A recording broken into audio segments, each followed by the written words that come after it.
We're back inside of Lightroom here, and now what we're going to do is we're going to send this off to a plugin I have called Nik Color Efex Pro.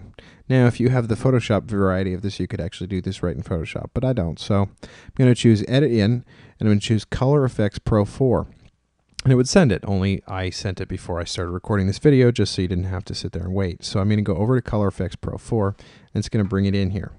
Now by default, mine, it brings up the first filter that you did last time, which is going to be tonal contrast for me, which is what I want to do. So I want to add this tonal contrast filter. Now I've got the standard settings, if I brought it up here, would be 25, 50, and 25 with a saturation of 20. I don't really, hold on a second, I'm just going to get rid of, well, no, I won't get rid of that because I'm going to need it again. So I'm going to zoom in a little bit, and I noticed that if I make this, it's going to look really nice in some places, but I have to watch out that it doesn't start to make anything look grungy. It's really going to help the local contrast. But up here, I don't know that I necessarily want to see it in the shadows there, so I'm going to click on this little control points and minus, and just put that right there in the shadows.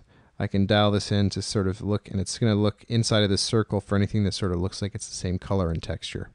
And just remove that effect from anywhere that's going to start to look a little grungy. Maybe right down here because in the really dark areas. The other thing I can do is I can just move up the shadow protection here, and it's not going to apply it as much. So that's before and after. It just kind of gives things a little bit more of a little bit more pop. The next filter I'm going to add, so I click on the little add filter button.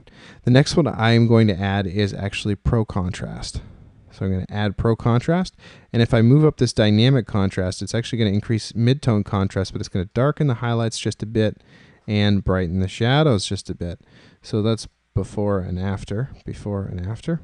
Again, I don't like what it's doing in my shadows, so I'll click that there and drag that there. Good. The next one I'm going to do is this one called Skylight, and this is just going to actually add some warmth. There we are. I don't know if I necessarily want it all the way. Now the white balance was technically correct, but let's be honest, a room that looks a little bit warmer usually looks a little bit more inviting. So I'm going to put this up to about 70%. That's before and after, before and after. And then I'm going to add one more, and it's going to be levels and curves. And I'm going to grab this center point and I'm going to brighten the heck out of it. You may be wondering why I'm doing this. Well, basically I'm going to use this as sort of like a lighting trick. So what I'm going to do is I'm just going to hit this plus thing, and when I put down a first plus point, it's going to remove the effect from everywhere except the area that I've applied it.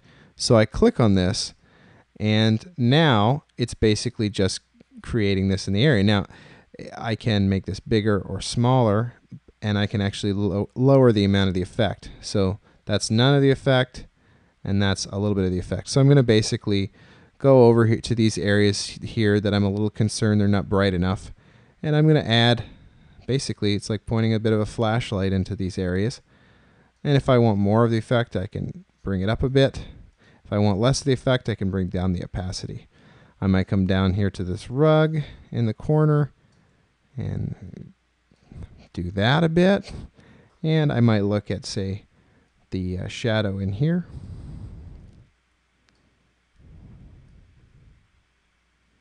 Maybe like that. And there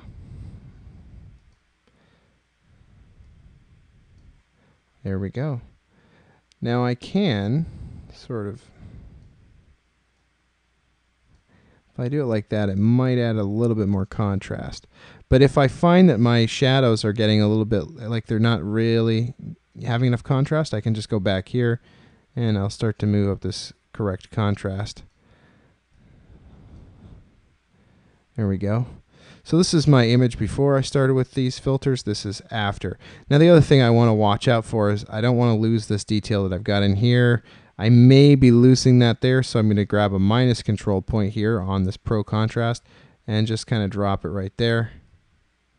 And then I also want to go back to this levels and curves, and in case some of that bled over, I'm going to drop that in there too. And as I hold the Option or Alt key, then I can actually copy those points around there just to make sure that they're not getting affected there. And so that's before and that's after. I'm going to hit save, and that is my final image.